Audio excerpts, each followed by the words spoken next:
All right, our next question is from Rusty in Oklahoma. And my question is about women in Matthew's genealogy. Bathsheba. I am wondering if there is any significance to her name being called Bathshua in 1 Chronicles 3. It reminds me of Judah's wife, Shua, from 1 Chronicles 2. So I wonder if there's more to the reference since Tamar is mentioned in Matthew's genealogy and not Shua. The thing I am impressed by this connection is the lack of a seed from Judah's sons by Shua, except for Shelah, who fathers sons in 1 Chronicles 4, who are described as the house of linen workers at Beth Ashbea, which sounds and looks a lot like Bathsheba. Could this be one more thread tying the women in Matthew's genealogy together for some reason? 1 Chronicles 4:22 also mentions the grandsons of Judah, ruled in Moab, which could be a slight reference to Ruth as well. And we hear no more about Shelah's sons. So what is Matthew trying to show us? I see 4 women who have infidelity in common, but is there something else he is messaging? Well, I mean, the short answer is there is more to this. I'll give you, for the sake of this episode, I'll give some seed thoughts, but this is actually a chapter in my forthcoming book, Reversing Hermon, because there are things going on in the genealogy specifically with these women that again telegraph this idea that the one who will come, the Messiah, will again undo the effects of the transgression of the Watchers, the Enochian story of Genesis 6. And you think, what does that have to do with the women? Well, that's what the chapter is about.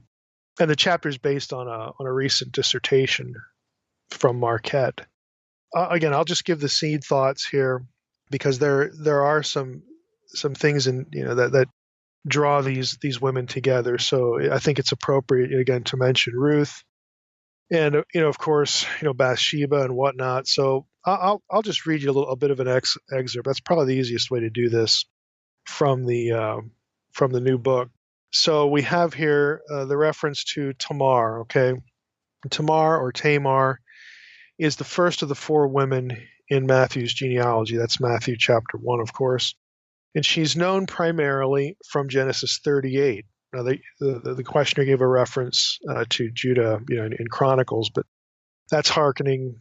That's a flashback to Genesis 38, where Tamar deceives Judah, one of the 12 sons of Jacob, into an illicit sexual encounter.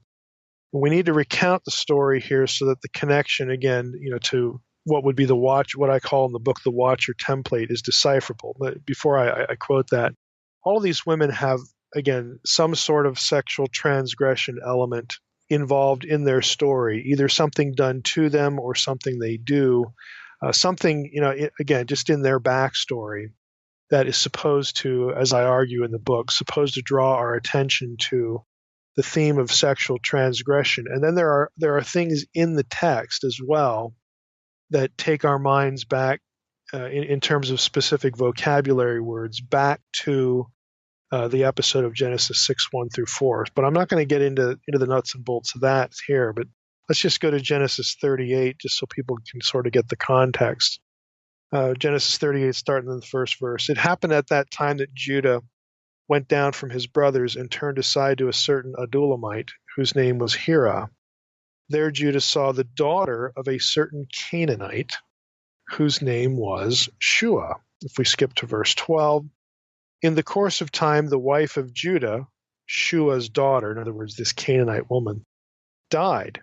When Judah was comforted, he went up to Timnah to his sheep shears, he and his friend Hira the Adulamite. And when Tamar was told, your father-in-law is going up to Timnah to shear his sheep, then she took off her widow's garments, covered herself with a veil, and she dresses up like a prostitute. Well, in the verses that we didn't read, and then some of the backstory, Tamar, was the one that had lost a succession of husbands. And the last of Judah's sons, was sort of next in line because of the whole custom of the levirate marriage. And Judah had withheld him from her. And again, it's not just a sexual thing. It's for the purposes of having children, which is tied to inheritance of property and all that kind of stuff. So he has withheld his last son from her because the other ones have died after being married to this woman.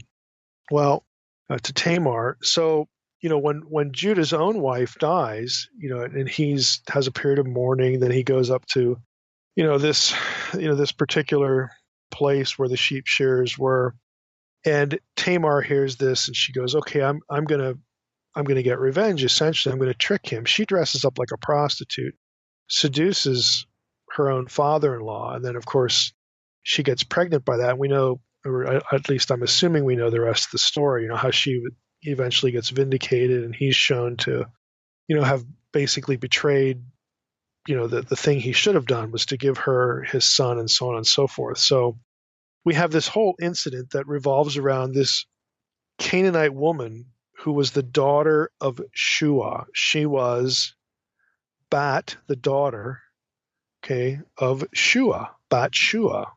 So, keep that in mind, because that the terminology is going to come up again, and it already did in the question.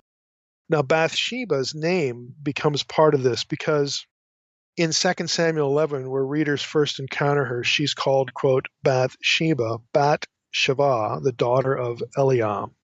In 1 Chronicles 3:5, she's given a different name. She's called Bat-Shua, the daughter of Amiel.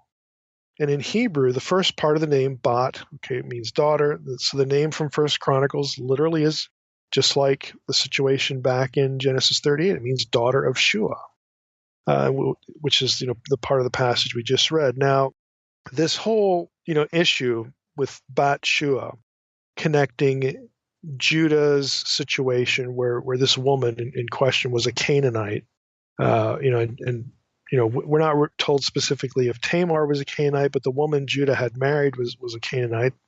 She's the daughter of Shua. And then we get this going on with Bathsheba, of course, and who gets involved with David. It's because of this that it's possible, scholars have theorized, that Bathsheba was a Gentile. Again, was a Canaanite, so that Uriah and Bathsheba were not a mixed couple, a Jew and a Gentile, but they were both Gentiles. And the connection back to Tamar is interesting, again, for the purposes that I deal with in that particular chapter. Because if that's the case, and the issue is not so much that these women are Gentiles. We can't prove that all of these women were Gentiles. There are some that for sure are, and there are others that are, you can make an argument, it's sort of a peripheral argument like this one, for the possibility anyway. But the real issue is that, not only are they potentially, at least two of them, but maybe all four of them, sort of another seed, okay, outside the Israelites, that whole idea. But they definitely, all four of them, have something in their background that has to do with an illicit sexual relationship. And that becomes, again, part of the backstory, and in some cases part of their redemption. In other cases, it's peripheral to them, and someone else, has to have that problem taken care of, and they were victims, that sort of thing. But as I'm going to argue in this chapter of the new book, all of these women are connected by the theme of sexual transgression. And they are, I'll just give you one example. Like Ruth is called a Gevirah, which is the feminine equivalent of Gibor, which is a term that comes from Genesis 6:4. The Nephilim are called Giborim. That doesn't mean anything in terms of her literal physical genealogy. It's just a term that people would have picked up on, that would have taken their minds back to the Genesis 6:1 through 4 incident, connecting something in Ruth's heritage, in her story, and Boaz is a Gibor as well. That there are things going on here that connect their backstory to these 4 verses in Genesis. And you say, well, why does that matter?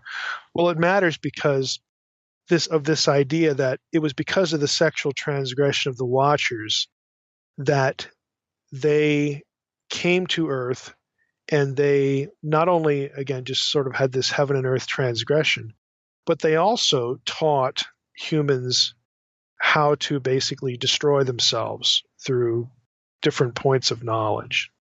And there are things about let's say, one of the things in Enoch that's mentioned is makeup and perfumes and all this stuff. Well, by themselves, you could look at that and say, well, big deal. Well, those things are often mentioned in biblical stories to portray a seduction incident. Okay, and so that takes the reader's mind again back to, again, this theme of sexual transgression, which sort of gets its kickstart in Genesis 6:1-4, or at least the blame for that kind of behavior is laid at the feet of this incident.